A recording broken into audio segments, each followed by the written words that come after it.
The Pacific wind carried salt and possibility as Elena Cross stepped through the gates of Naval Station Coronado for what felt like both the first and the thousandth time. At 28, she'd walked through military checkpoints on 4 continents, always with purpose, always with clarity. This time felt different. This time she was pretending not to belong. The worn duffel bag on her shoulder contained everything a nervous, civilian-turned-recruit might pack. Basic toiletries, a few changes of clothes, a dog-eared copy of the Navy training manual with highlighted passages that she'd actually memorized 8 years ago. The bag also contained something else, something the other recruits filing through the gates beside her would never suspect. A woman who could hold her breath underwater for 4 minutes and 17 seconds, who had dismantled explosive devices in the Hindu Kush, who had earned a sealed trident that now sat locked in a safe 2,000 miles away.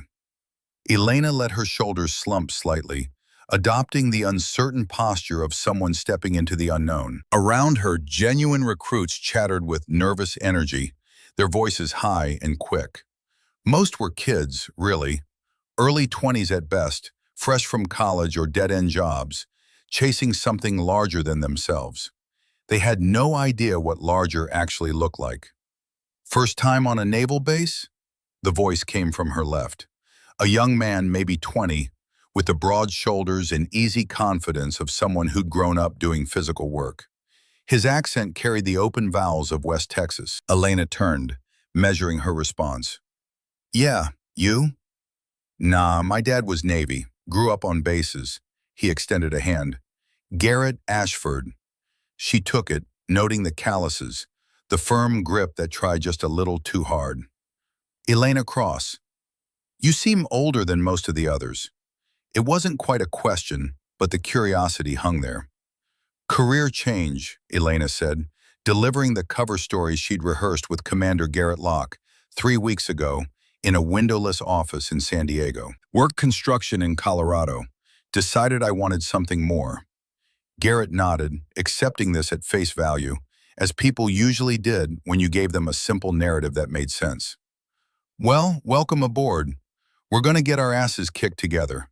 Elena smiled, letting him believe they were equals in their shared ignorance of what was coming. The processing center smelled of industrial cleaner and anxiety. Recruits lined up in neat rows, shuffling forward toward stations where bored petty officers checked identification, handed out paperwork, and spoke in the clipped monotone of people who'd repeated the same instructions 10,000 times. Elena kept her head down, her posture unremarkable. She'd learned in hostile territories that the best camouflage wasn't matching your surroundings. It was matching the expectations of whoever was watching. Cross, Elena M. The petty officer at the desk didn't look up from his computer screen. Date of birth? March 14th, 1996. Keys clicked. A printer whirred. You're assigned to Alpha Company, Barracks 3, Rack 17. Report to Chief Brennan at 1400 hours. Next. Elena took her papers and moved through the rest of processing on autopilot, her mind already working. Alpha Company. She'd requested it specifically. It had the highest washout rate of any company at Coronado, which meant either the training was harder or the instructors were tougher. Either way, it was where the system's weaknesses would show themselves most clearly. The barracks were exactly what she expected.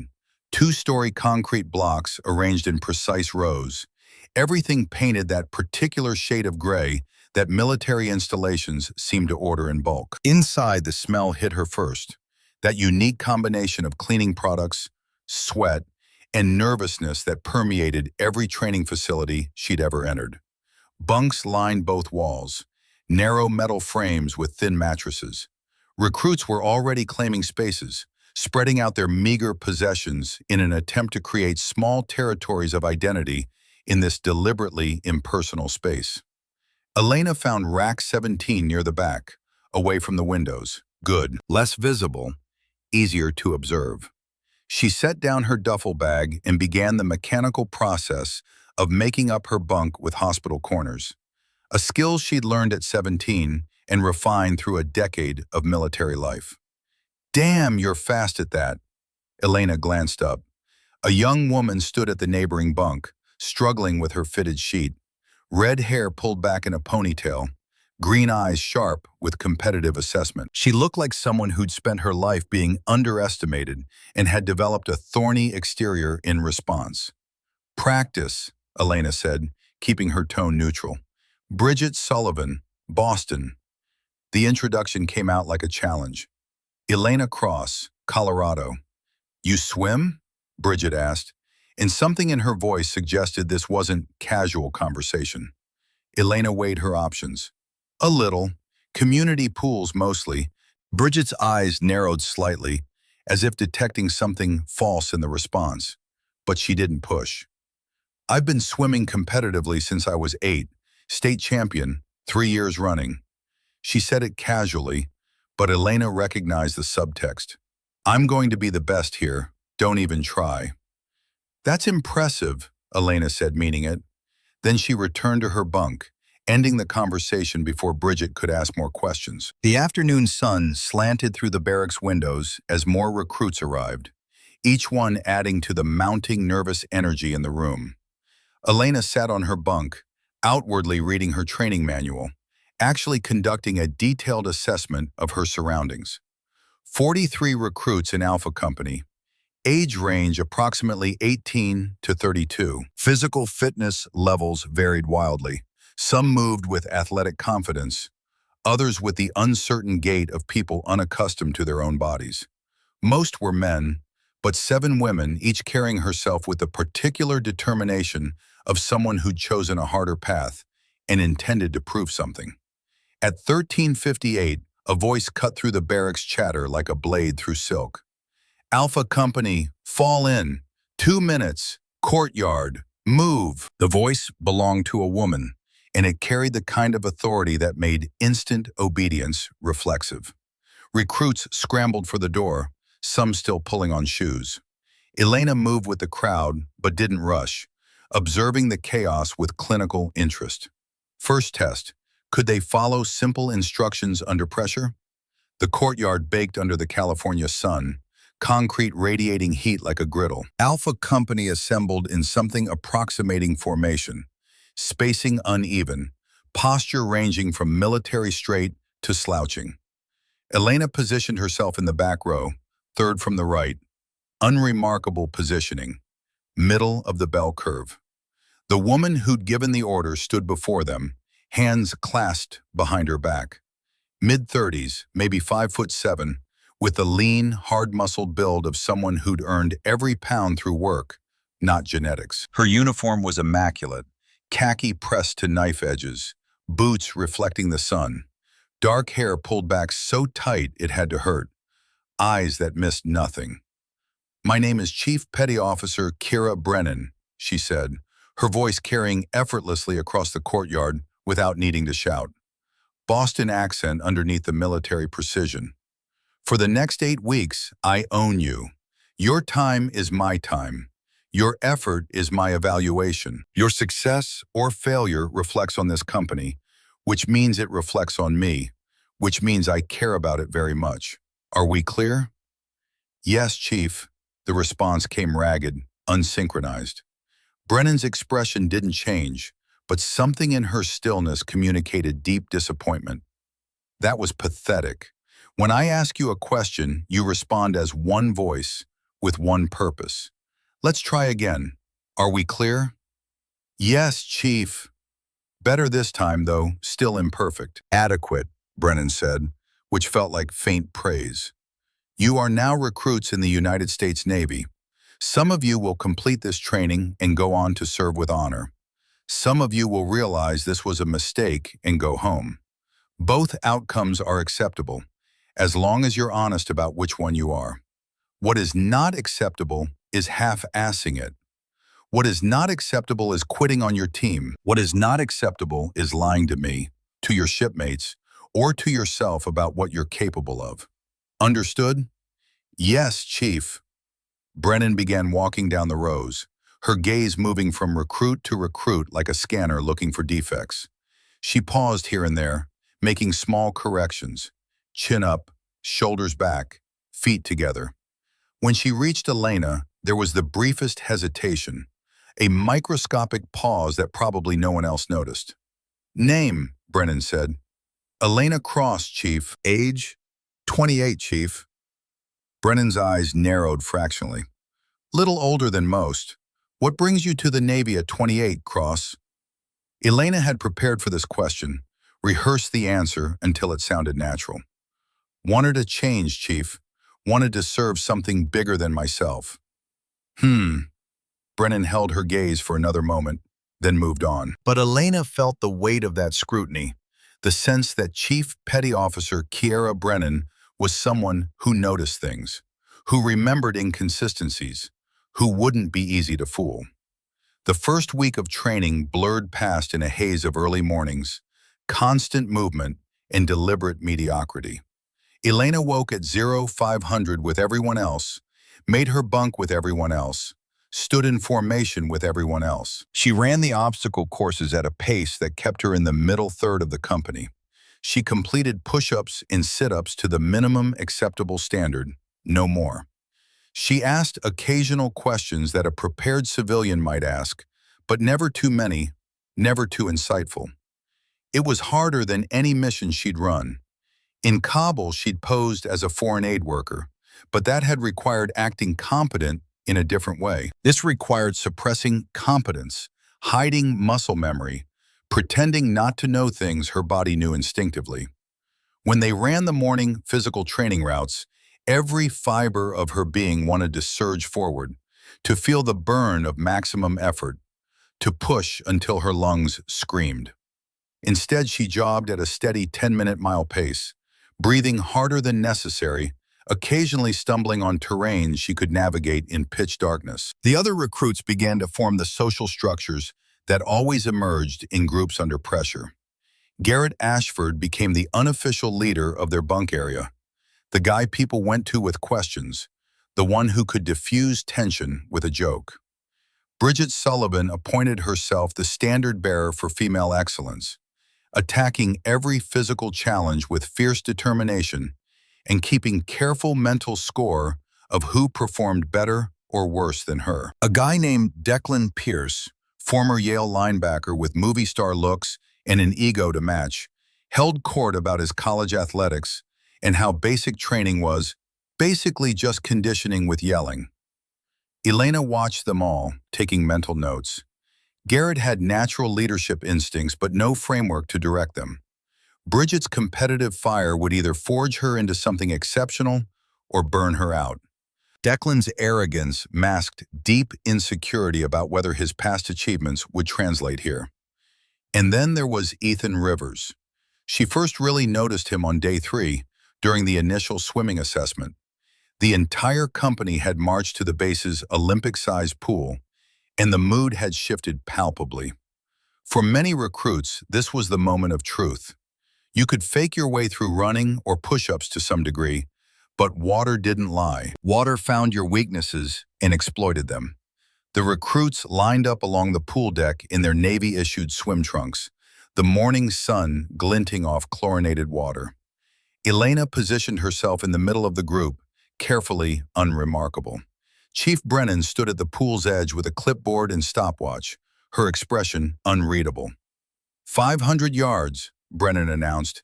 Any stroke, but you must complete the distance in under 14 minutes to pass. This is not a race. This is an assessment of basic aquatic competency. You will swim in heats of 6. First heat, step forward. Elena was assigned to heat 3. She watched the first 2 heats carefully, noting technique, observing the safety protocols in place. 2 safety divers, positioned at opposite ends of the pool. Life rings mounted on the walls at the pool's far ends, but nothing in the middle sections. No medical personnel poolside. She felt her jaw tighten. The protocols were outdated, using spacing ratios from at least a decade ago. For a company this size, regulations called for 4 safety divers and medical presence during all aquatic evolutions. But she couldn't say anything. Not yet. Her mission was to observe, to document, to build a comprehensive case for systematic improvements. One violation wasn't a pattern. Heat 3, in the water. Elena dove in cleanly, letting herself make a small splash. Too controlled an entry would draw attention. The water enveloped her like a familiar embrace. Temperature, perfect. Visibility, good. For someone who'd spent hundreds of hours in oceans, rivers, and flooded urban environments, a chlorinated pool felt almost offensively safe. She surfaced and began her swim, choosing freestyle as most recruits did. The key was to look competent but not exceptional. She deliberately disrupted her stroke rhythm, added slight inefficiencies in her pull, breathed every 2 strokes instead of every 3. Still, muscle memory fought her. Her body wanted to knife through the water, to feel the perfect rotation of hips and shoulders, to experience the pure efficiency of a stroke refined by thousands of hours of practice. In the lane next to her, Ethan Rivers was struggling. Elena noticed it peripherally on the second lap. His stroke was erratic, more thrashing than swimming. His breathing came in panicked gasps. By the 4th lap, he was barely making forward progress, his movements deteriorating into something close to doggy paddling. Elena forced herself to maintain her deliberately mediocre pace, but her awareness telescoped onto Ethan. He was 19, maybe 20, with the lean build of someone who'd grown up in a place where physical labor was common. She'd heard him mention Arizona during a barracks conversation. Desert country, probably hadn't grown up around water. Lap 6, Ethan grabbed the lane line, gasping. One of the safety divers noticed, started moving toward him. Ethan shook his head, pushed off again, determined. But determination without technique was just exhaustion waiting to happen. Elena touched the wall at lap 10, her time carefully calibrated to 9 minutes and 52 seconds, fast enough to pass comfortably, slow enough not to raise eyebrows. She pulled herself out of the pool and grabbed her towel, watching as Ethan finally completed his distance at 13 minutes and 48 seconds, 12 seconds under the cutoff. He collapsed on the pool deck, chest heaving, looking like he'd barely survived. Chief Brennan made a note on her clipboard. When she looked up, her gaze found Elena. Something flickered in her expression. Curiosity, maybe, or suspicion. She walked over. Cross, 952. That's top quartile for your age group. Elena shrugged, toweling her hair. I trained for this, Chief. Spent 3 months swimming at the community pool back home. Brennan studied her with those sharp eyes. Your stroke form, where'd you learn it? Elena's stomach dropped. She'd slipped. 2 strokes of bilateral breathing before catching herself. 2 strokes. Brennan had caught it. YouTube videos, Chief, Elena said, keeping her voice casual. Spent 3 months preparing. Brennan held her gaze for a long moment. YouTube, right. She made another note on her clipboard, and Elena knew she'd just been flagged as someone requiring closer observation.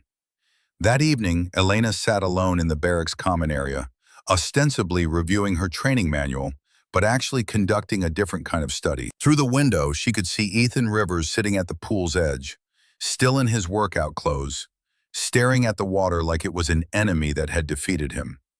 She knew that look. She'd seen it in the mirror once, years ago, before she'd learned that fear was just information, not destiny. But she couldn't go to him, couldn't offer the advice that would fix his technique in 20 minutes. That would raise questions she couldn't answer. Instead, she returned to her bunk and pulled out her phone, using the encrypted messaging app Commander Locke had provided. She typed quickly, Safety Protocols Substandard, Heat 3, Pool Assessment. Only 2 safety divers for 50 recruits. No medical presence. Life rings improperly positioned. Request guidance on intervention threshold. The response came 3 minutes later.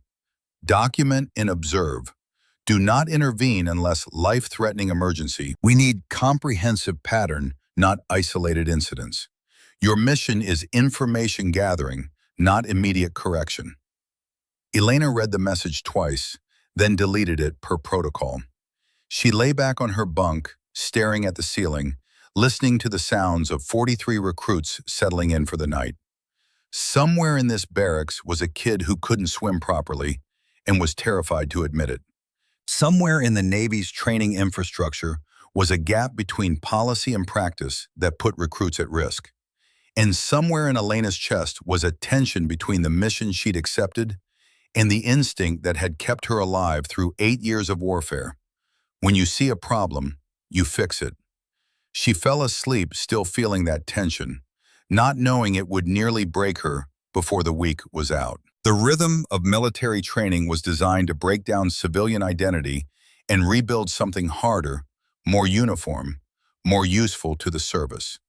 Wake at 5, personal hygiene in 15 minutes, bunk inspection, morning formation, physical training, breakfast, classroom instruction, practical exercises, lunch, more training, dinner, equipment maintenance, lights out at 2100. Repeat until the days blurred together and you stopped thinking of yourself as an individual and started thinking of yourself as part of something larger. Elena had been through it before at 17, when she was actually a terrified recruit who didn't know a rifle from a rake. Now, at 28, with hundreds of combat dives and classified missions behind her, the routine felt like putting on a costume that didn't quite fit anymore. But she wore it anyway, because the mission required it. Week 2 brought the formal physical fitness assessment, the test that would establish baseline scores and identify recruits who needed additional training. The entire company assembled in the pre-dawn darkness, their breath visible in the cool morning air. Elena wore the standard Navy PT uniform, gray shirt with Navy stenciled across the chest, blue shorts, running shoes that she'd deliberately chosen to be adequate rather than optimal. Master Chief Roland Thorne stood before them for the first time, a presence that commanded attention without effort. 62 years old but built like a man 20 years younger, with steel gray hair cropped close to his skull and eyes that had seen 40 years of naval service. He didn't raise his voice. He didn't need to. "Today you discover what you're made of," he said, his voice carrying the gravel of authority. "The United States Navy has standards because lives depend on those standards. You will run 1.5 miles. You will complete push-ups and sit-ups to exhaustion. You will swim 500 yards. These are not aspirations. These are minimum requirements. If you cannot meet them, you do not belong here. Begin." The run started in formation, 2 long columns moving through the base in the gray light before dawn. Elena settled into the middle of the pack, matching her pace to the recruits around her. Her target time was 11 minutes, fast enough to pass comfortably, slow enough not to stand out. But at the half-mile mark, Ethan Rivers collapsed. Elena saw it happen 15 yards ahead of her. One moment he was running, the next he was stumbling, then he was on the ground, knees and palms hitting asphalt. The column wavered, recruits uncertain whether to stop or keep running. Chief Brennan appeared from somewhere, blowing her whistle, waving the formation onward. "Keep moving! Medical is already responding." Elena's instincts screamed at her to stop, to check his airway, to assess for heat stroke or cardiac episode. She had combat medical training that could mean the difference between life and death. But stopping would break her cover, would reveal capabilities a civilian shouldn't have. So she ran past Ethan Rivers, hating herself with every stride, watching in her peripheral vision as a medical corpsman arrived with water and began assessment. She finished the run in 10 minutes and 45 seconds, faster than she'd intended, her discipline eroded by the adrenaline of watching someone go down, Chief Brennan noticed, checking her stopwatch with a raised eyebrow. 45 seconds faster than your assessment swim suggested you'd run, Cross. You holding back on me? No, Chief. Elena forced her breathing to sound more labored than it was. Just pushed harder today.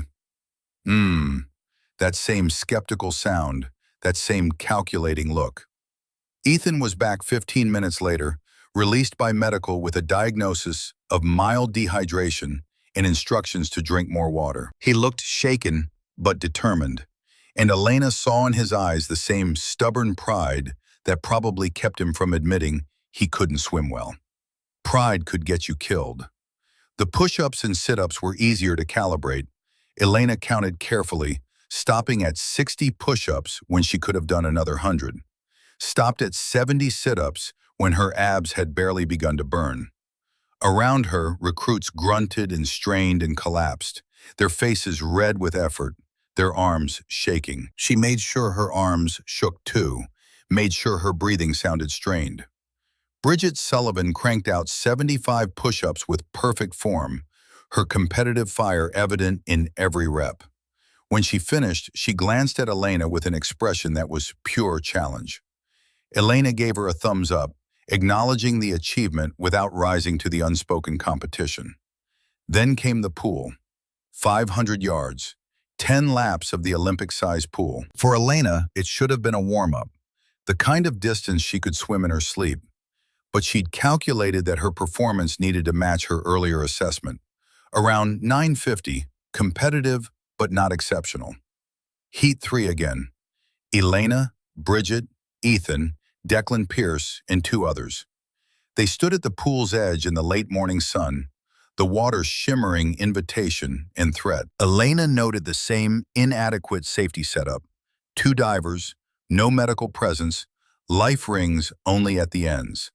She pulled out her phone and took a quick photo, angling it to look like she was checking messages. Documentation for her report. Chief Brennan's whistle pierced the air. "In the water!" Elena dove, this time allowing herself better entry form. Everyone would improve slightly from the first assessment. That was natural. She surfaced and began her stroke, deliberately counting to keep her pace controlled. Freestyle, breathing every 2 strokes. Technique good, but not exceptional. In the lane next to her, Bridget swam with fierce precision, clearly treating this as a personal race. In the lane beyond Bridget, Ethan struggled again, his stroke choppy and inefficient. Lap 3, Elena maintained her pace, her mind split between the mechanical counting that kept her speed controlled and the peripheral awareness tracking Ethan's deteriorating form. He was panicking. You could see it in the way his movements became more frantic, less effective. Lap 4, Ethan grabbed the lane line, gasping. One of the safety divers started toward him. Chief Brennan blew her whistle. "Rivers! You stop! You fail! Keep swimming!" Ethan pushed off again, but his fear was palpable now. Elena forced herself to focus on her own lane, on her own pace. "Not your problem," she told herself. "He's not drowning, just struggling. The safety divers are there.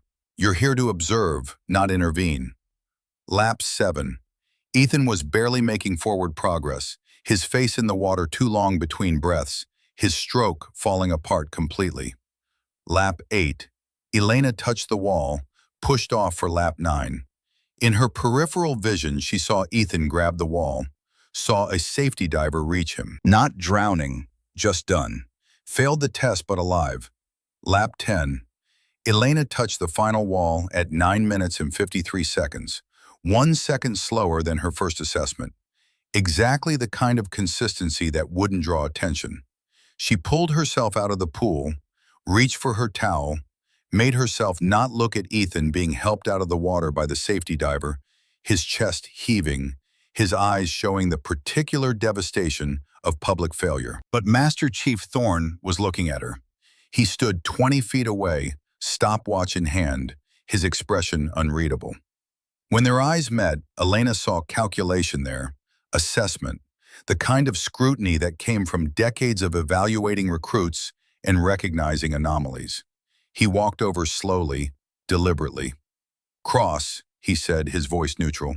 "Consistent performance, 953, 952 on your first assessment. That's unusual. I trained specifically for the 500-yard standard, Master Chief," Elena said, delivering the explanation she'd prepared. "Knew it would be the hardest part for me." The old sailor glanced at his stopwatch, then back at her. "Most recruits either improve significantly on their second assessment or get worse from fatigue. You stayed exactly the same." That suggests either remarkable consistency or remarkable control. Elena felt ice forming in her stomach. This was the moment. Push back too hard and she'd seem defensive. Don't push back enough and she'd seem like she was hiding something. I paced myself, Master Chief. It's how I trained. Thorne studied her for another long moment, then nodded slowly. Keep up the good work, Cross. He walked away, but Elena knew she just moved higher on his watch list. That night, Elena lay in her bunk, unable to sleep despite the physical exhaustion that should have dragged her under. Around her, 43 recruits snored and shifted and muttered in their sleep. Through the barracks window, she could see the pool facility, its lights still on, water shimmering in the darkness. She thought about Ethan Rivers, somewhere in this same barracks, probably staring at the ceiling like she was, contemplating failure and fear. She thought about the outdated safety protocols, the gaps in instruction, the systematic inadequacies she was here to document. She thought about the moment during the run when she'd passed Ethan's collapsed form and kept running, choosing mission over compassion. She thought about the next evolution Master Chief Thorne had announced for the following week. Underwater equipment retrieval, diving to 12 feet to recover weighted objects. The exact kind of drill that required strong swimming skills, calm under pressure, and proper safety oversight. The exact kind of drill that could kill someone who was already afraid of deep water. Elena pulled out her phone, typed another message to Commander Locke. Recruit showing signs of severe water anxiety. Upcoming dive evolution could be dangerous with current safety protocols. Request permission to intervene early. The response was immediate. Negative. Observe only. Document any safety violations, but do not compromise cover. Your mission is systematic evaluation, not individual intervention. Trust the process. Trust the process. The process that had Ethan Rivers terrified of water and too proud to ask for help. The process that put 2 safety divers where 4 were needed. The process that she was here to prove was inadequate. Elena deleted the message and closed her eyes, knowing she wouldn't sleep, knowing the next week would test her in ways that combat never had. In combat, the rules were simple. Identify the threat, eliminate the threat, protect your team. Here, the rules required watching threats materialize and documenting them instead of eliminating them. Here, the rules required letting the system fail so you could prove it was broken. She just hoped the cost of that proof wouldn't be too high. Outside, the pool lights flickered off, plunging the water into darkness. Elena stared at the ceiling and counted the hours until the next evolution, the next test, the next moment when she'd have to choose between the mission she'd accepted and the instincts that made her who she was. 41 hours until the underwater retrieval drill. 41 hours until everything would change. She didn't know it yet, but she'd be able to measure the exact moment of change down to the second. 40 seconds, to be precise. The third week began with storm clouds gathering over Coronado, the kind of weather system that rolled in from the Pacific and sat heavy over the coast like a threat. Elena stood in morning formation, feeling the electricity in the air, watching Master Chief Thorne brief the day's training evolution. Today marks the beginning of advanced water operations, Thorne announced, his voice carrying across the assembled company.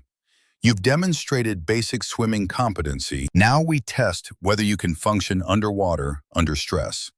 This afternoon, you'll complete equipment retrieval from 12 feet. You'll dive, locate a 25-pound weight, and return it to the surface. This tests breath control, underwater navigation, and your ability to remain calm when every instinct tells you to panic. Elena felt the tension ripple through the formation. 20 feet wasn't deep by any objective measure, but for recruits with limited water experience, it might as well be the Mariana Trench. She glanced sideways and saw Ethan Rivers go pale, his jaw clenched tight enough to crack teeth. Safety protocols will be in effect, Chief Brennan added.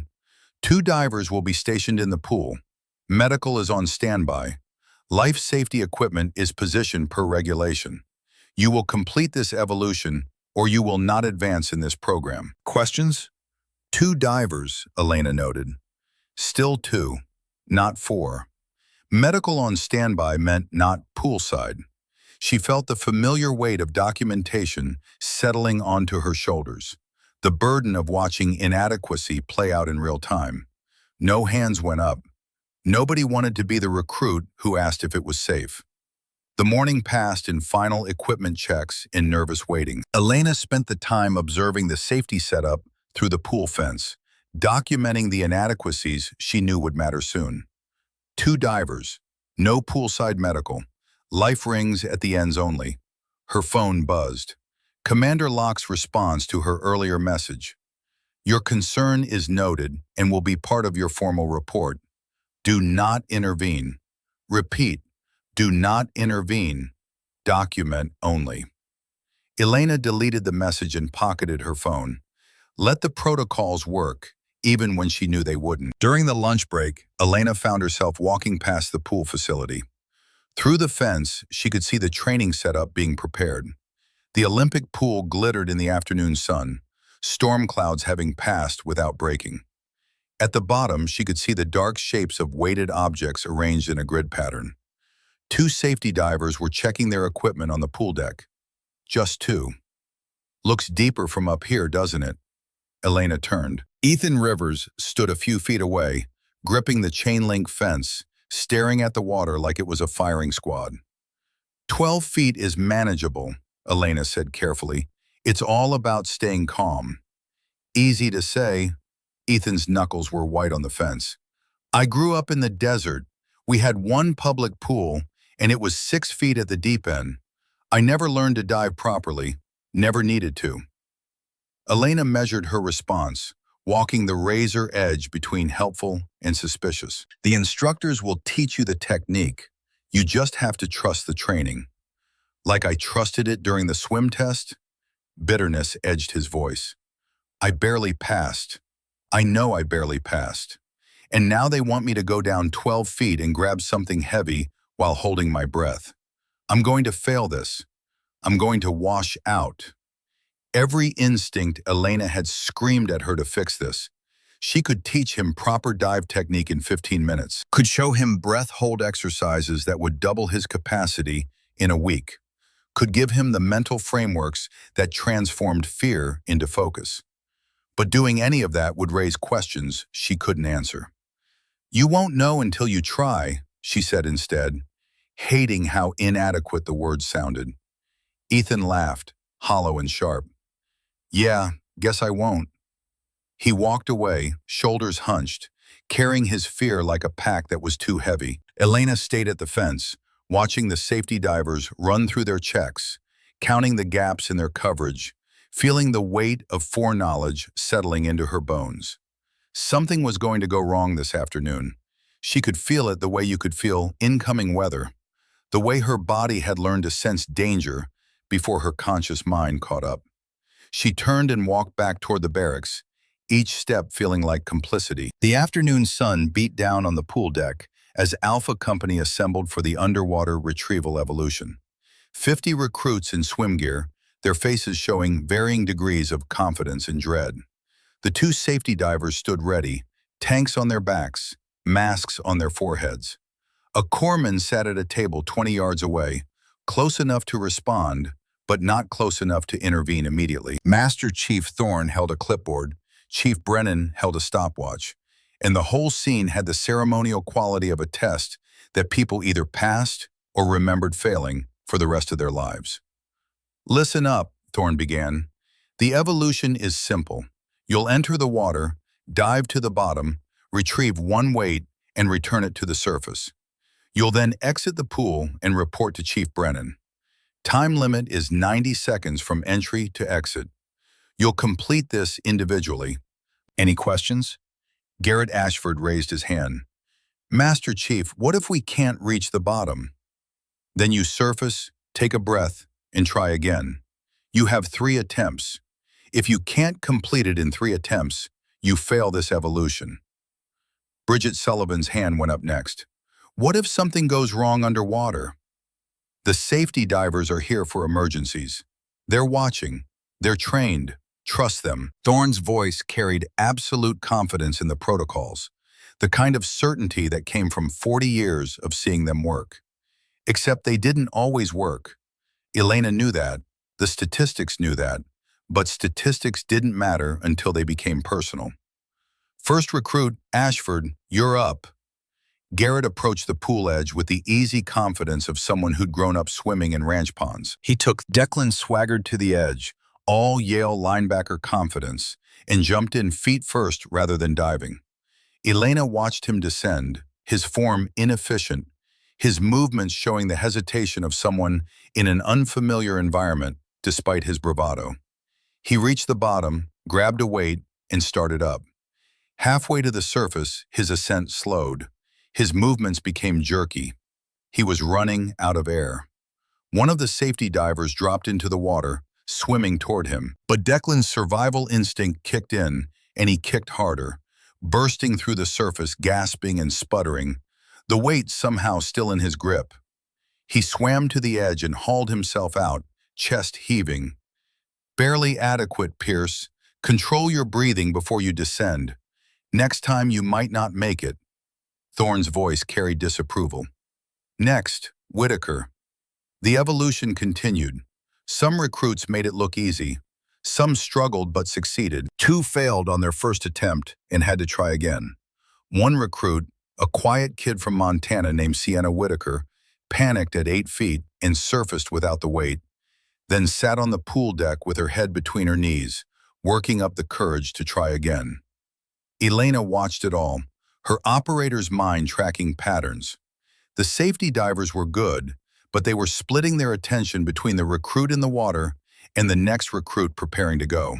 Ethan approached the pool edge like he was approaching a gallows, his breathing already ragged. She could see the fear in every line of his body, in the way his hands clenched and unclenched, in the way his eyes fixed on the water with the 1,000-yard stare of someone seeing their own death. Rivers, you need to control your breathing before you enter, Chief Brennan said, her voice firm but not unkind. 3 deep breaths. Calm yourself. Ethan tried. Elena watched him inhale, exhale, inhale again, but his breathing wasn't slowing. It was speeding up. The classic spiral of panic, feeding panic. He stood at the edge, frozen. Rivers, you're up. Enter the water. Ethan jumped in feet first, his entry creating a massive splash. He surfaced, gasped, and immediately Elena could see he was in trouble. His eyes were too wide, his movements too frantic. He wasn't swimming, he was fighting the water. Rivers, calm down, Brennan called. Take a breath and dive. Ethan tried. He inhaled and ducked his head under, but his body's buoyancy and his lack of proper technique brought him right back up. He tried again, same result. He was panicking now, really panicking, his breath coming in short gasps that were giving him too much air, too fast. Rivers, if you can't control yourself, exit the pool and we'll move to the next recruit. But Ethan's pride wouldn't let him quit. Elena saw it in his face, the stubborn determination not to be the one who gave up. He took another breath and forced himself down, kicking hard, fighting his body's natural buoyancy. He went under. 6 feet, 8 feet, 10 feet, and then something went wrong. Elena saw it happen in the terrible clarity that combat had trained into her perception. Ethan reached for the weight, grabbed it, and the 25 extra pounds overcame his buoyancy. He started to sink instead of hover. The weight of the object combined with his panic state confused his already poor underwater orientation. He didn't push off the bottom. He tried to swim up while holding the weight, which meant he was pulling against 25 pounds of negative buoyancy. He wasn't ascending, he was sinking. His mouth opened, the worst thing you could do underwater, and bubbles escaped. He'd exhaled his breath in panic. Now he had no air. Now he was 12 feet down, negatively buoyant, out of air, and panicking. The safety divers were watching, but they were positioned at the far end of the pool, 40 feet away, because that's where the previous recruit had been. Their attention was split between Ethan and the next recruit preparing to enter. They hadn't yet registered that Ethan was in real trouble because he was still moving, still struggling, and struggling looked like swimming if you weren't watching closely. Ethan's struggling stopped. His body went limp. He started sinking toward the bottom, the weight pulling him down. That's when the safety divers saw it. One of them started swimming, kicking hard, heading toward Ethan's position. But 40 feet in a pool is an eternity when someone isn't breathing. Elena's mind did the math automatically. Safety diver would reach Ethan in 8 seconds. Another 3 seconds to secure him and start ascent. Another 4 seconds to surface. 15 seconds total. The human brain began suffering irreversible damage after 90 seconds without oxygen. Ethan had been underwater for approximately 45 seconds already.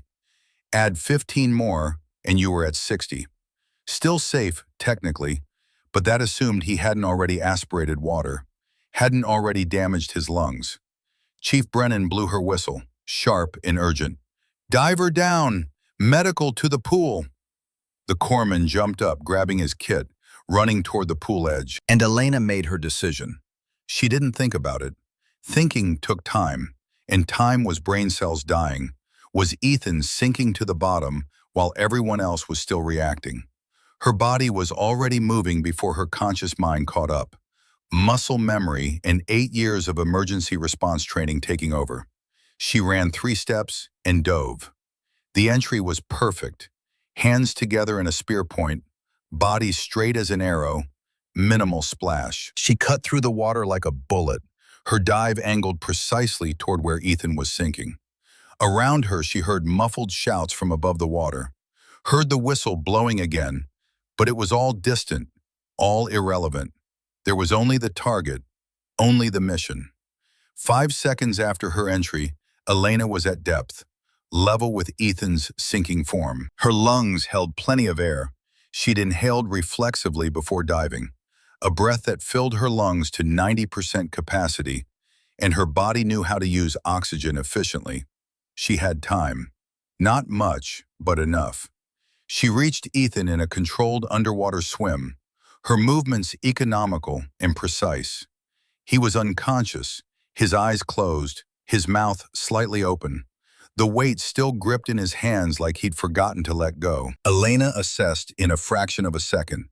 Airway potentially compromised, breathing stopped, circulation unknown. The weight was anchoring him at the bottom. She had to get him up. Standard civilian rescue technique would be to secure him in a cross-chest carry and ascend immediately. That's what a normal recruit would do, if a normal recruit had the skills to reach this depth at all.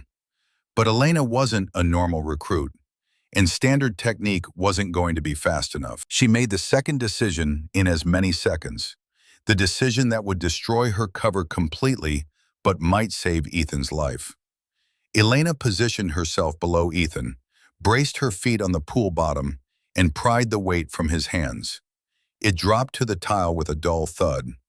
Then she secured Ethan in a professional rescue carry, one arm across his chest, her body behind his, controlling his position completely. But instead of ascending immediately, she did something only combat divers knew how to do. She tilted Ethan's head back, opened his airway, and delivered 2 rescue breaths underwater. The technique required absolute precision.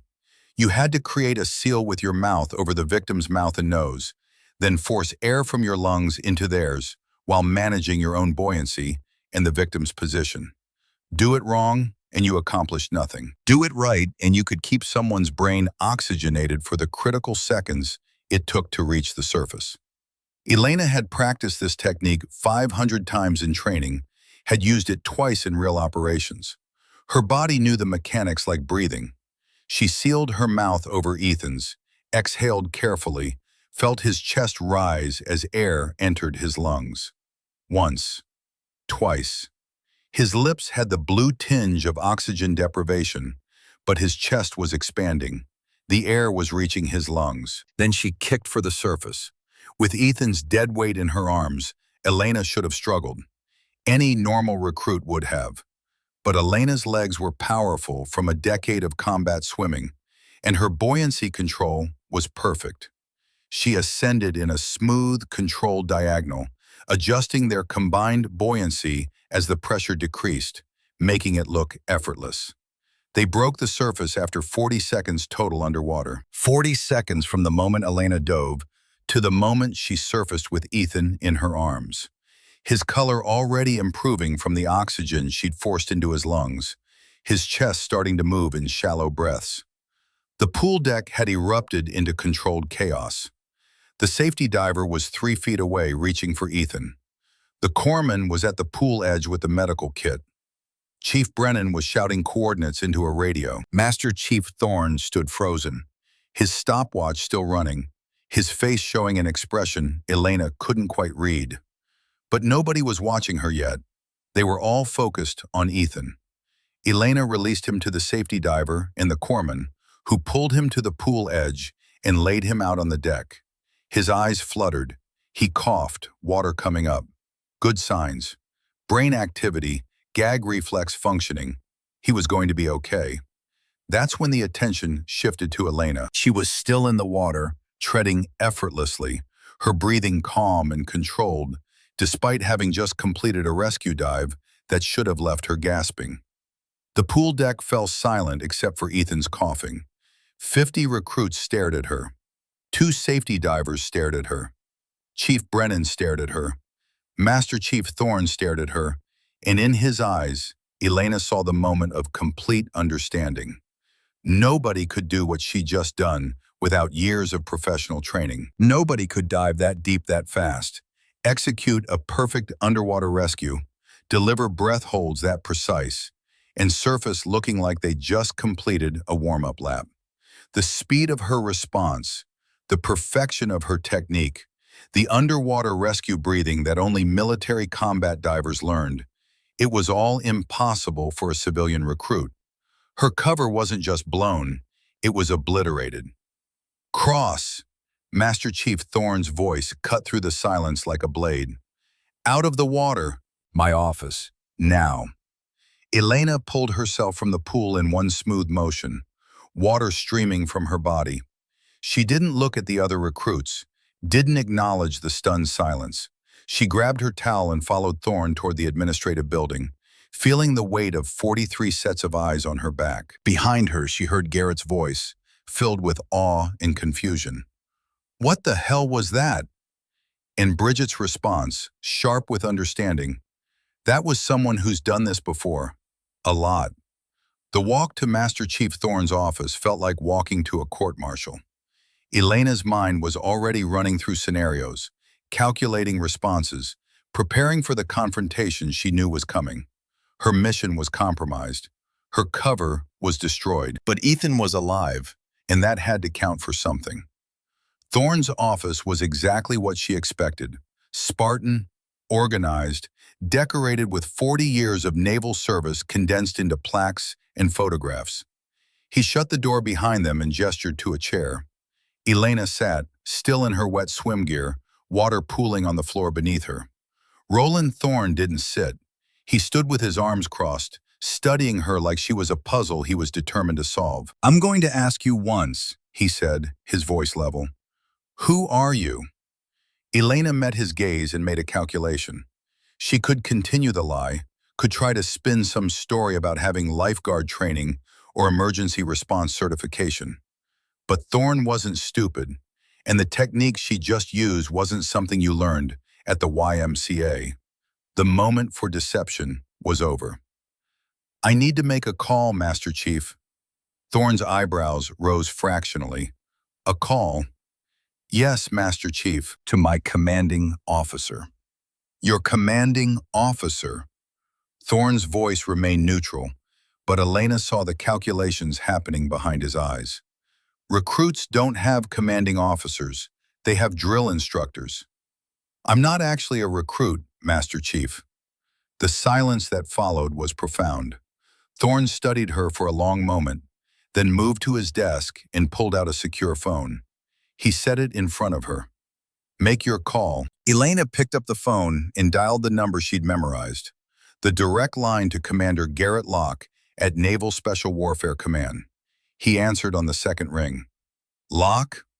Sir, this is Petty Officer Cross. My cover has been compromised. Requesting guidance. There was a pause, then a sigh. How badly compromised? Completely, sir. I executed an underwater rescue in front of the entire company using advanced techniques. There's no way to explain it as civilian training. Casualties? One near drowning, now stable. The recruit is going to survive. Another pause, longer this time. Put Master Chief Thorne on the phone. Elena handed the phone to Thorne, who took it with an expression that suggested he was prepared for anything. Master Chief Thorne speaking. Elena watched Thorne's face as he listened to whatever Commander Locke was telling him. His expression went through several transitions: surprise, understanding, and finally something that might have been resignation or respect. She couldn't tell which. Yes, sir, I understand. Yes, sir, I noticed the inadequate safety protocols.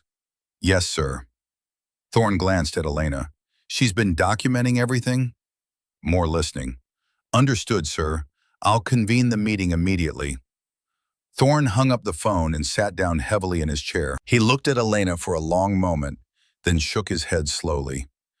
Petty Officer First Class Elena Cross, Naval Special Warfare Group 2, 8 years of active service, currently assigned to an undercover evaluation of our training protocols. It wasn't a question. Commander Locke just briefed me on your actual mission here. Yes, Master Chief, the inadequate safety protocols you just witnessed, the 2 divers instead of 4, the improperly positioned equipment, you've been documenting those violations for 3 weeks while recruits were at risk. Yes, Master Chief, my orders were to observe and document, not to intervene unless there was an immediate, life-threatening emergency. And Rivers' drowning qualified as life-threatening? Yes, Master Chief. Thorne leaned back in his chair, his expression unreadable. You understand that 43 recruits just watched you perform a rescue that nobody with civilian training could execute. You understand that this facility is going to explode with rumors and questions. Yes, Master Chief. And you understand that your underwater rescue breathing technique, which I recognize because I was a Navy diver myself 30 years ago, is something we don't teach until advanced combat training. Yes, Master Chief. Thorne stood and walked to his window, looking out at the pool facility where Alpha Company was still assembled, where Ethan was probably being loaded into an ambulance for observation. In 40 years of service, I've never had a SEAL go undercover in basic training. I've never had someone with your skill level pretending to be a struggling recruit. He turned back to her. But I also know that Rivers is alive right now because you violated your orders and intervened. So before I decide how angry I should be about this deception, I need to understand something. Was your mission to make us look incompetent or to actually improve our training? To improve it, Master Chief. I'm here because Naval Special Warfare believes there are gaps between basic training and fleet reality. I was supposed to identify those gaps and recommend changes. The inadequate safety protocols, the outdated techniques, the places where we're setting recruits up to fail. I was documenting all of it for a comprehensive reform proposal. And instead you just proved your point in the most dramatic way possible. Thorne almost smiled. Commander Locke is convening a meeting in 30 minutes. You, me, Chief Brennan, and a representative from Base Medical. We're going to have a very honest conversation about what happens next. Yes, Master Chief. In the meantime, you're confined to this office. I can't have you back in the barracks until we decide how to handle this situation. Dismissed to that chair while I go deal with 43 recruits who think they just witnessed a miracle. Thorne left, and Elena sat alone in his office, still dripping pool water, watching through the window as he returned to the pool deck and began organizing the chaos her rescue had created. She could see recruits gesturing, animated conversations, Chief Brennan with a radio to her ear. The ambulance was pulling away with Ethan inside. Elena closed her eyes and replayed the 40 seconds underwater. She'd made the right call. She had no doubt about that. Ethan was alive. but she'd also destroyed the careful cover that was supposed to let her observe the system's failures without becoming part of them. Now she was part of the story instead of documenting it. Now her presence had changed the outcome. The door opened 20 minutes later. Chief Brennan entered first, her expression thunderous. Dr. Rachel Montgomery followed, a woman in her mid-40s with sharp eyes and a no-nonsense demeanor. Then came Master Chief Thorne, and finally, on a video screen that Thorne wheeled in on a cart, Commander Garrett Locke appeared, his face showing the particular strain of someone whose carefully planned operation had just gone sideways. "Let's begin," Locke said from the screen. "Master Chief Thorne has been briefed on Petty Officer Cross's actual mission. Dr. Montgomery and Chief Brennan, you're about to be read in on a classified training evaluation program. What's discussed in this room is need to know only. Understood?" "Yes, sir," they answered in unison. Locke nodded to Elena. "Petty Officer Cross, explain your mission." Elena stood, still in her wet swim gear, and delivered the briefing she'd hoped would come at the end of 8 weeks, not the middle of 3. She explained the evaluation program, the directive to observe training from a recruit's perspective, the documentation of protocol violations and training gaps. She showed them the encrypted files on her phone, photographs of inadequate safety setups, notes on outdated instruction techniques, assessments of recruit performance that revealed systematic preparation failures. Today's incident was the result of multiple protocol failures, Elena concluded. 2 safety divers instead of the required 4, no medical personnel poolside, inadequate pre-screening for recruits with water anxiety. Recruit Rivers should have received additional remedial swimming instruction before being cleared for this evolution. Instead, he was pushed into a drill he wasn't prepared for, and it nearly killed him. Chief Brennan's face had gone through several shades of red during the briefing. "You're saying this is my fault? That I failed my recruits?" "No, Chief," Elena said carefully. "I'm saying the system is failing recruits, and you're working within that system. The safety protocols I observed aren't your responsibility. They're set by base command and constrained by budget. The instruction time you have for remedial training isn't your choice. It's determined by the training schedule. You're doing the best you can with inadequate resources." "But I didn't see that Rivers was in crisis," Brennan said, and Elena heard the guilt in her voice. "I should have pulled him before he entered the water. With respect, Chief, you had 43 recruits to monitor.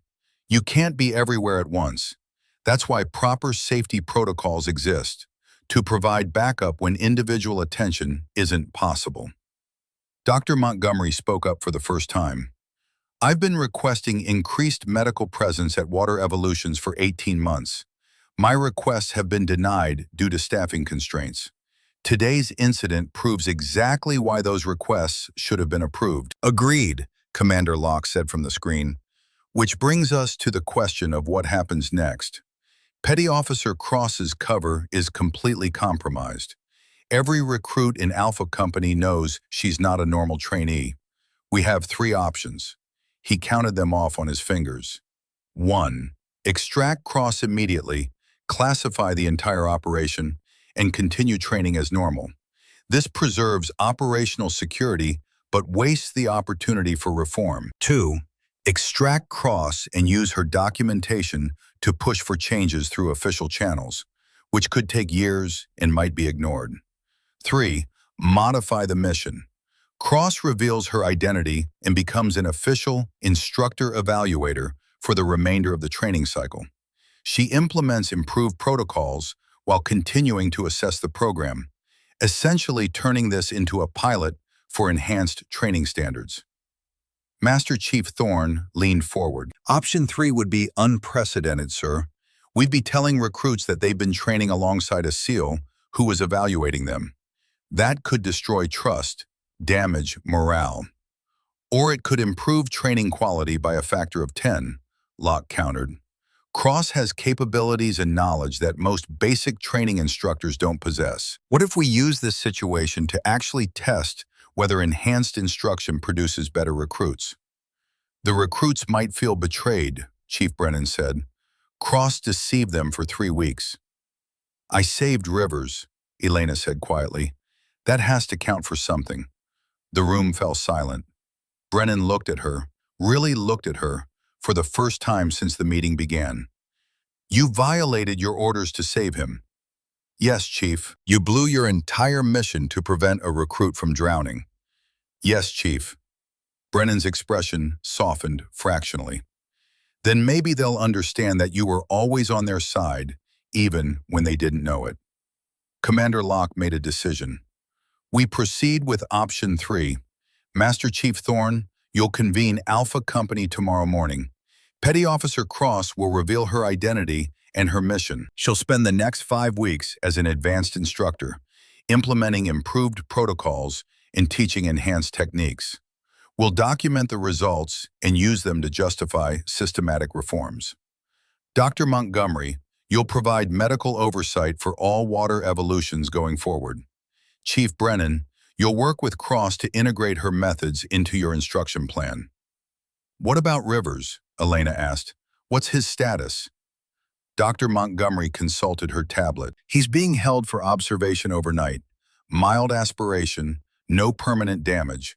He'll be released tomorrow with instructions for respiratory monitoring. Medically, he's cleared to continue training after 48 hours of rest. Psychologically, Elena pressed. Montgomery shook her head. That's harder to predict. He nearly died today. Some people bounce back from that, some don't. The meeting adjourned with orders to reconvene at 0700 the next morning. Elena was escorted to temporary quarters, a small room in the instructor housing that felt sterile and empty after 3 weeks of barracks life. She showered, put on a proper uniform for the first time since arriving, and sat on the edge of the bed, staring at her sealed trident that she'd retrieved from her locked bag. 8 years she'd worn this symbol. 8 years of proving herself in the most demanding military unit on Earth. And now she was about to stand in front of a group of recruits and explain that she'd been lying to them since day one, that every moment of struggle they'd witnessed from her had been theater, that she'd been evaluating them like specimens under a microscope. Some of them would understand. Some of them would hate her. All of them would have questions she couldn't fully answer. But Ethan Rivers was alive, and that was the only metric that really mattered. Elena pinned her trident to her uniform and prepared for tomorrow's reckoning, knowing that the hardest part of her mission wasn't the deception she'd maintained for 3 weeks. It was the truth she was about to tell. Dawn broke over Coronado with a kind of crystalline clarity that made everything feel sharper, more real. Elena stood outside the training hall at 0645, wearing her Navy instructor uniform with a sealed trident positioned precisely above her left breast pocket. 8 years of service condensed into metal and fabric. She'd faced enemy combatants in 3 theaters of war, had breached hostile structures in the dead of night, had made life and death decisions with seconds to spare. None of it felt as daunting as what she was about to do. Tell the truth. Master Chief Thorne arrived at 0650, Chief Brennan 2 minutes later. They exchanged minimal words, just the operational briefing of people about to execute a difficult mission. At 0658, the doors opened, and Alpha Company filed in. 43 recruits who'd spent the night buzzing with rumors and speculation about what had happened at the pool. Elena watched them settle into their seats, saw the way their eyes tracked to her unfamiliar uniform, saw confusion and curiosity, and in some cases, barely concealed anger. Garrett Ashford sat front row center, his expression neutral, but his eyes sharp with assessment. Bridget Sullivan was 2 seats to his right, arms crossed, radiating suspicion. Declan Pierce looked openly hostile, like someone who'd discovered he'd been played and didn't appreciate it. And there in the back row was Ethan Rivers, released from medical observation that morning, his face pale but his eyes clear, watching her with an expression she couldn't quite read. At 0700 exactly, Master Chief Thorne called the room to attention. Elena stood at parade rest beside him, feeling the weight of their collective scrutiny like a physical force. At ease, Thorne commanded. What you're about to hear is classified information. You will not discuss it outside this company. You will not share it with family, friends, or other recruits. Violation of this directive is a violation of operational security and will result in immediate dismissal from training and potential legal action. Is that understood? Yes, Master Chief. The response came unified, 43 voices as one. Good. Thorne turned to Elena. Petty Officer Cross, the floor is yours. Elena stepped forward, positioning herself where everyone could see her, where there was no hiding behind rank or distance. When she spoke, her voice carried clearly without shouting, the product of years of briefing rooms and operational planning. My name is Petty Officer First Class Elena Cross. I'm a Navy SEAL with 8 years of active service in Naval Special Warfare Group 2. For the past 3 weeks, I've been embedded in Alpha Company as an undercover recruit, conducting an evaluation of basic training protocols and effectiveness. The room erupted, not with shouts, but with the rustling movement of 43 people reacting simultaneously, shifting in seats, exchanging glances, releasing breath in expressions of shock and vindication and betrayal. Elena held up a hand for silence and surprisingly got it. I was assigned to this mission by Naval Special Warfare Command to assess training quality from a recruit's perspective. My orders were to observe without intervening, to document gaps and inefficiencies, to experience your training exactly as you experienced it. Everything you saw me do for 3 weeks, the running, the swimming, the obstacle courses, I was deliberately performing below my actual capability to maintain my cover. So you were sandbagging the whole time?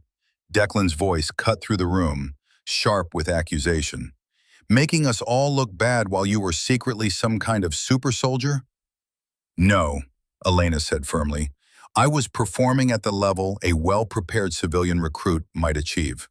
I wasn't trying to make anyone look bad.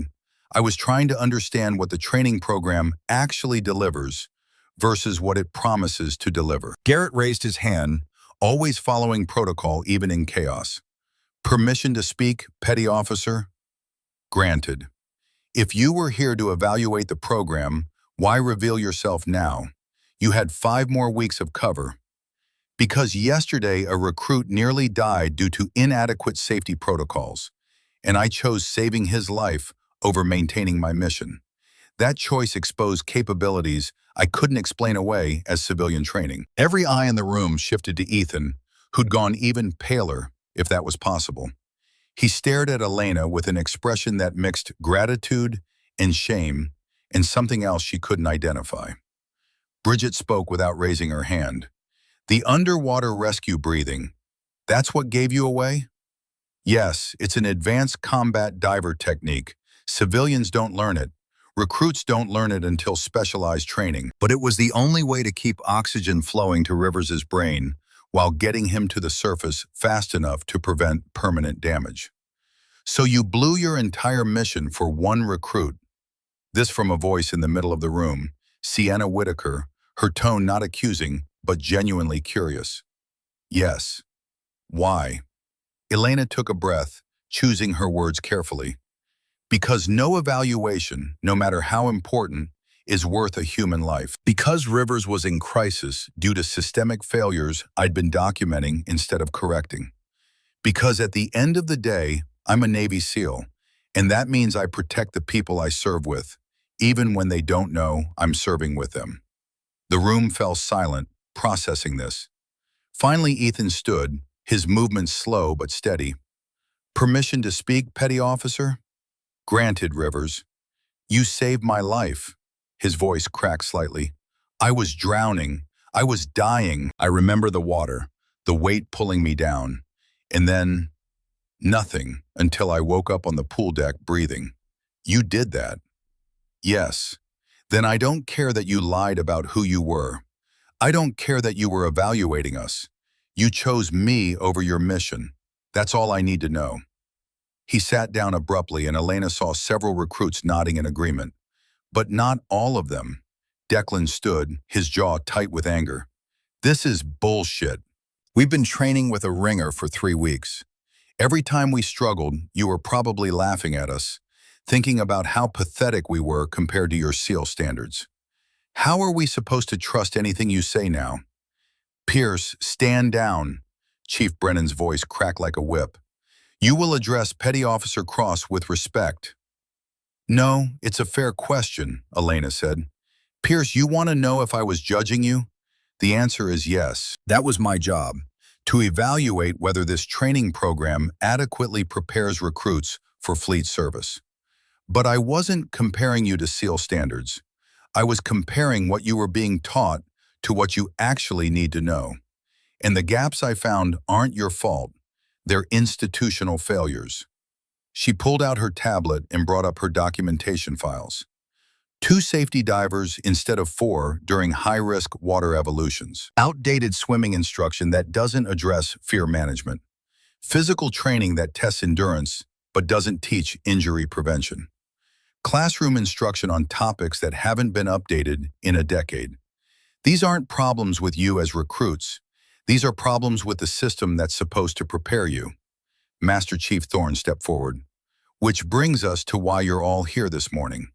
Commander Locke and I have decided to modify Petty Officer Cross's mission. For the next 5 weeks, she'll serve as an advanced instructor for Alpha Company.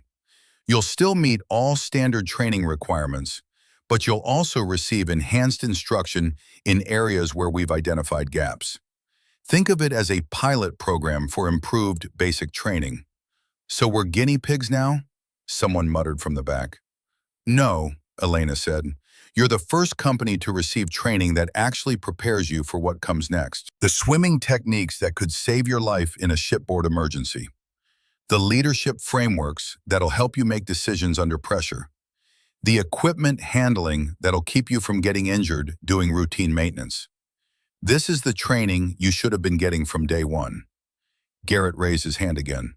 What about the other companies? They're not getting this enhanced instruction. Does that mean we'll be held to higher standards? Different standards, Thorne corrected.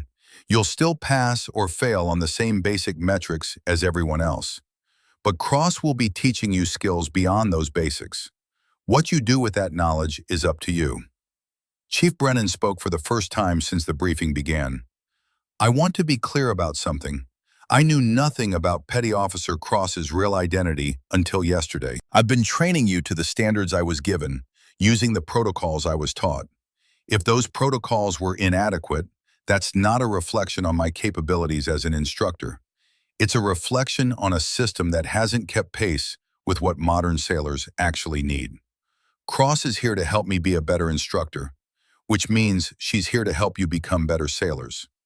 I suggest you take advantage of that. Elena saw Brennan's jaw tighten as she spoke, saw the professional pride warring with the implicit admission that her training methods needed improvement. It took courage to say that in front of recruits, and Elena felt a surge of respect for the chief. Questions? Thorne asked. Hands shot up across the room. Elena spent the next 30 minutes fielding everything from technical questions about her SEAL training to personal questions about why she joined the military, to suspicious questions about whether this was all some elaborate psychological experiment. She answered what she could, deflected what was classified, and gradually felt the room's temperature shift from hostile to cautiously curious. Finally, Ethan raised his hand one more time. Yes, Rivers? Are you going to teach us how to swim like you? Because I need to learn how to swim like that. I need to not be afraid anymore. Elena looked at him, this 19-year-old kid from the Arizona desert who'd nearly died yesterday and was already asking how to get better. That was the warrior spirit right there. That was what she joined the Navy to protect. Yes, Rivers, I'm going to teach you how to swim like that. All of you. By the end of 5 weeks, you're going to be more confident in the water than you thought possible. That's a promise. The briefing concluded with administrative details and schedule changes. As the recruits filed out, Elena noticed their body language had shifted. Still wary, still processing, but no longer overtly hostile. Garrett lingered near the door, clearly wanting to speak with her. Bridget hovered nearby, her competitive curiosity evident. Even Declan looked less angry and more thoughtfully calculating. But it was Ethan who approached her directly once the room had cleared. Petty Officer Cross? Rivers. I wanted to thank you. Properly. You didn't have to risk your mission for me. You didn't even know me.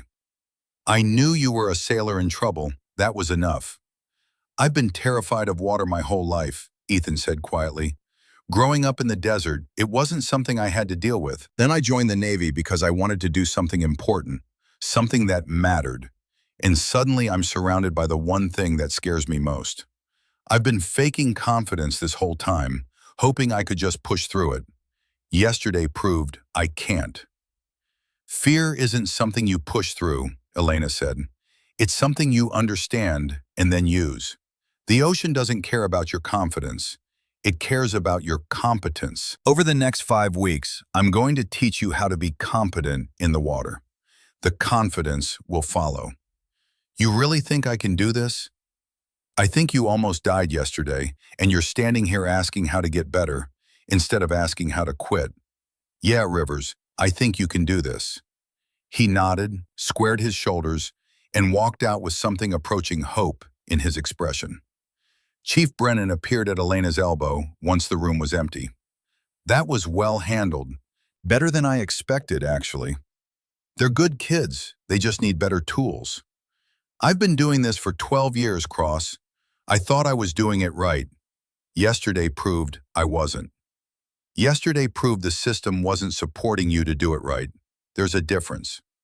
Brennan turned to look at her fully. I resented you when I found out. Felt like you were here to make me look incompetent, to prove that some hotshot SEAL could do my job better than me. That was never the mission. I know that now. Doesn't mean I have to like it. Brennan's expression softened slightly. But Rivers is alive because you were here. That matters more than my pride. So I'm going to swallow that pride and ask you to teach me some of what you know. Not the classified SEAL stuff, but the techniques and frameworks that could make me a better instructor. I'd be honored, Chief. Don't make me regret this, Cross. I'll do my best not to. The next 5 weeks unfolded with an intensity that surprised even Elena. She'd expected resistance, had braced for resentment and skepticism.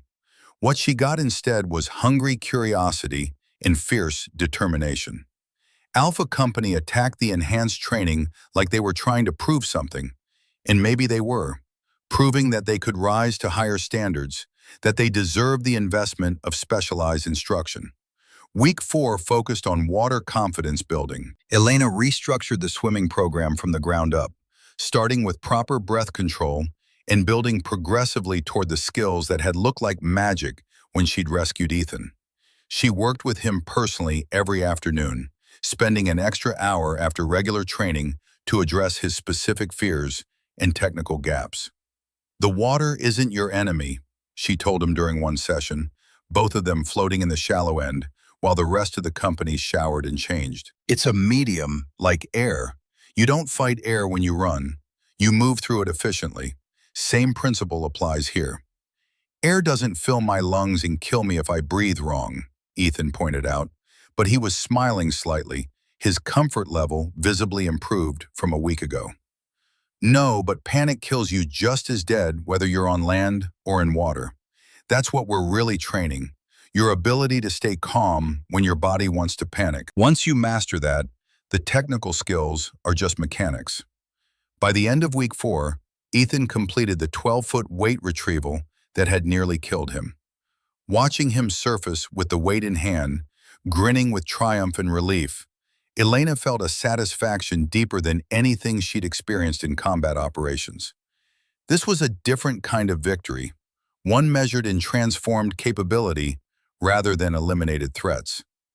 Week 5 brought leadership training. Elena ran scenario-based exercises that forced recruits to make decisions under pressure, to prioritize competing demands, to lead when they didn't feel ready.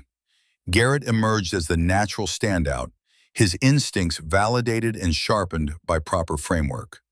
She recommended him for officer candidate school in her weekly report to Commander Locke. But the surprise was Sienna Whitaker, the quiet recruit from Montana who'd panicked during her first dive attempt. Given the right structure and permission to lead her own way rather than imitating others, Sienna demonstrated tactical thinking that impressed even Master Chief Thorne. She wouldn't be the loudest leader, but she'd be the one people trusted to make smart decisions when things went sideways.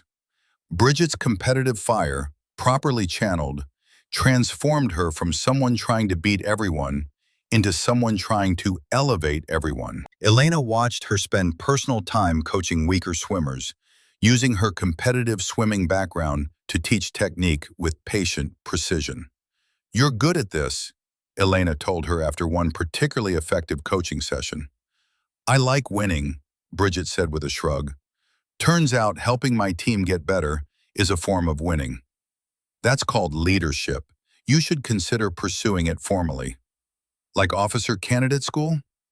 Like whatever path lets you use this skill. The Navy needs people who can make others better, not just people who can be individually excellent. Even Declan came around, though it took longer. His breakthrough came during week 6, when Elena ran a full combat simulation, obstacle course with simulated fire, smoke, noise, and chaos designed to overwhelm unprepared recruits. Declan's team failed spectacularly, with him freezing under pressure while his teammates looked to him for direction he couldn't provide. Elena found him afterward, sitting alone behind the barracks, head in his hands. "Yale didn't prepare me for that," he said without looking up. "All my life I've been the guy who was good at everything. Football, academics, whatever. I thought that meant I'd be good at this too. But I'm not. I'm just average." "Average is where everyone starts," Elena said, sitting down beside him. "The question is whether you're willing to get better or whether you're going to protect your ego instead." "My ego is pretty well destroyed at this point." "Good. Ego is weight you don't need to carry. Here's what I saw today. You have physical capabilities and intelligence. What you lack is experience making decisions when you don't have all the information and when failure has consequences. That's teachable, but only if you're willing to be taught." Declan looked up at her. "Why do you care? I've been an asshole to you since you revealed your identity." "Because underneath the asshole is someone who wants to be excellent at something that matters. I can work with that." He showed up for extra training the next day and every day after, slowly transforming from arrogant to hungry, from someone who thought he deserved success to someone willing to earn it. Week 7 brought an unexpected complication. Admiral Marcus Halstead arrived unannounced on a Wednesday morning, his aide trailing behind with a thick folder. Elena was running Alpha Company through a beach landing simulation when Chief Brennan pulled her aside. "Admiral wants to see you, now, and he doesn't look happy." Halstead's temporary office smelled of coffee and cologne. He sat behind a borrowed desk, his stars catching the overhead light, his expression carved from granite. "Petty Officer Cross, sit." Elena sat at attention, already running scenarios. This wasn't a social call. "I've been reviewing your pilot program," Halstead began, flipping through papers. "The performance metrics are impressive, too impressive. Sir, 94% graduation rate projected, 20% improvement in physical fitness scores, 35% improvement in swimming times. These numbers make my other facilities look incompetent." Elena chose her words carefully. "With respect, sir, the numbers suggest the enhanced protocols work. That's the point of a pilot program." "The point of a pilot program," Halstead said, his voice sharp, "is to test viability, not to embarrass the entire training command by proving we've been doing it wrong for decades." There it was. The real issue wasn't whether the program worked. It was the political cost of admitting it should have existed years ago. "Sir, recruits are performing better because they're receiving better instruction. Isn't that what we want?" Halstead's jaw tightened. "What I want, petty officer, is for you to remember that you're Navy property. Your little experiment here has implications beyond one company of recruits. Implications for budgets, for staffing, for inter-service competition. The Marines are already asking why their training produces better initial results than ours.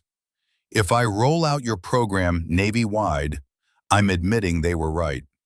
With respect, sir, this isn't about inter-service rivalry. It's about whatever I say it's about. Halstead leaned forward. Here's what's going to happen. You'll finish your remaining weeks here.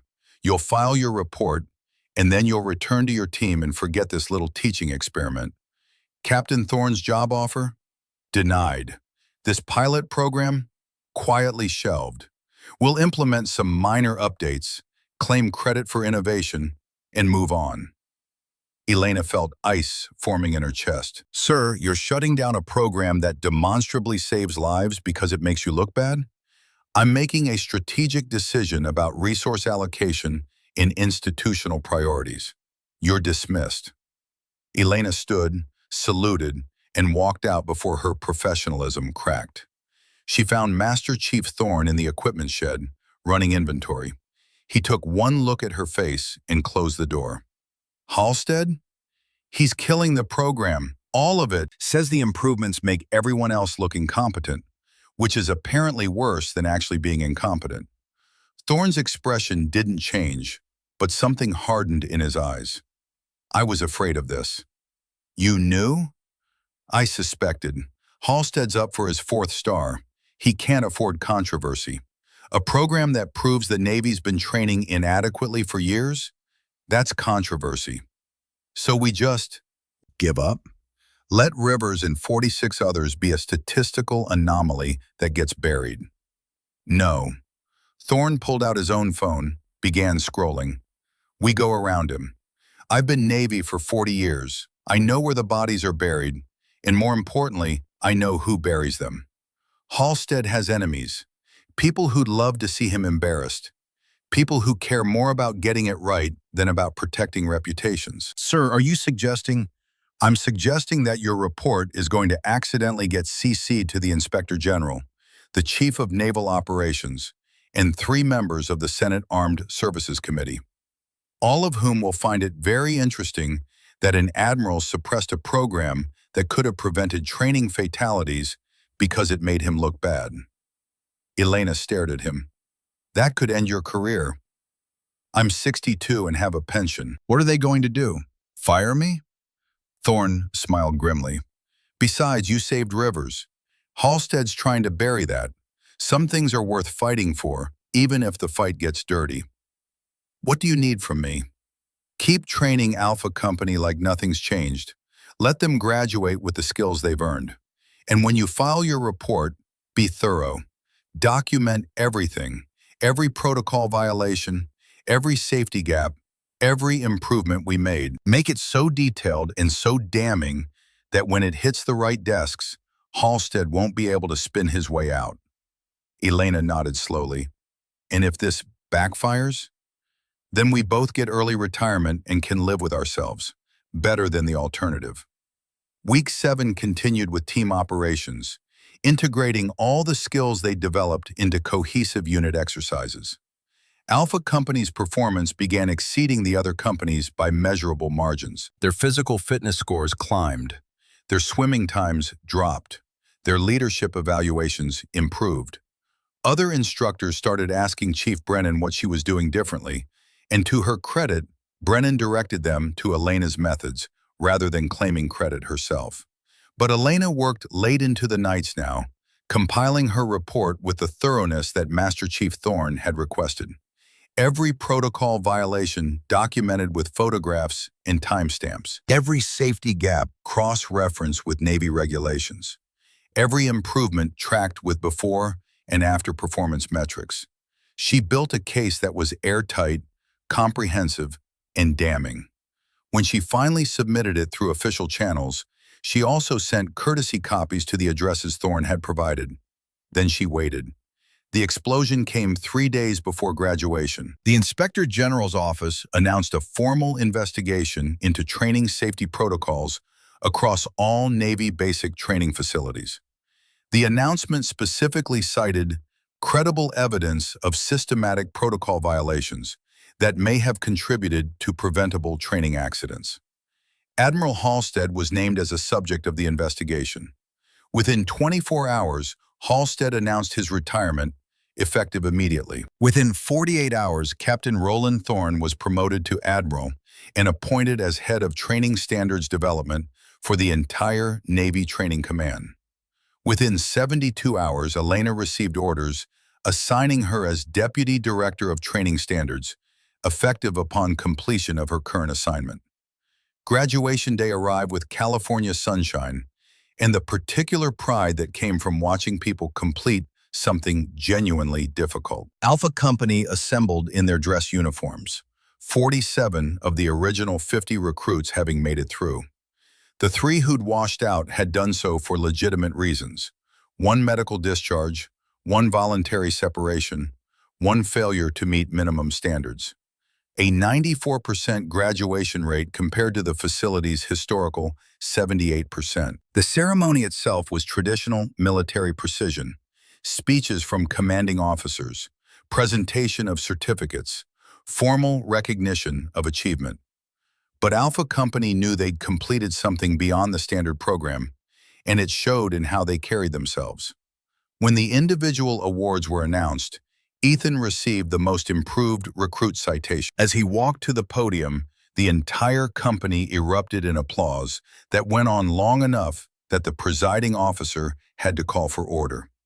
Afterward, during the informal reception, the recruits sought Elena out one by one. Garrett: I got my acceptance to officer candidate school. They said your recommendation letter probably tipped the scales. Thank you. Bridget: I'm applying for Navy diving school. Figure if I'm going to be competitive about something, might as well be something that matters. You inspired that. Sienna: I never thought I was leadership material. You showed me I was wrong about myself. That's a gift I don't know how to repay. Declan: I was a jackass when you revealed your identity. You could have written me off. Instead, you invested time in making me better. I won't forget that.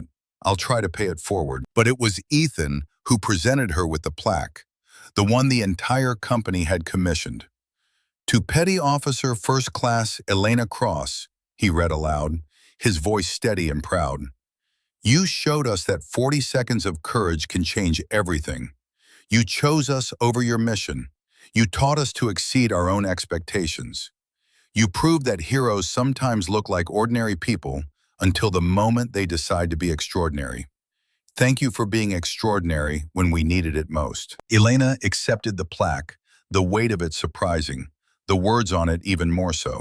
She'd saved Ethan's life in 40 seconds, but he and his fellow recruits had given her something back. A glimpse of what purpose looked like beyond the next mission, beyond the next deployment. You all earned this yourselves, she told them. I just gave you better tools. What you built with those tools, that's all you. The reception wound down. Families claimed their newly minted sailors, and the courtyard slowly emptied. Elena stood alone near the podium, looking out at the facility that had been her world for the past 8 weeks. Chief Brennan approached, 2 cups of coffee in hand, offering one to Elena. Thorne told me about his job offer to you, Brennan said. Told me he wants you as his deputy. He did. You going to take it? I don't know yet. It means leaving the teams. That's not a small thing. Brennan took a sip of coffee, considering. I've been an instructor for 12 years. Some days I miss fleet life, miss the sense of immediate purpose. But then I see a recruit like Rivers transform from terrified to competent, and I remember why I do this.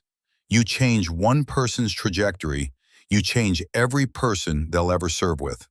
The math adds up fast. That's a good argument for staying in instruction. It's a good argument for doing the thing you're uniquely qualified to do, whatever that is. Brennan looked at her directly.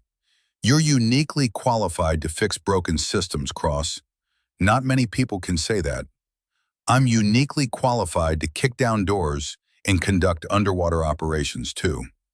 Sure, and the Navy has hundreds of people who can do that well. How many people can do what you did here?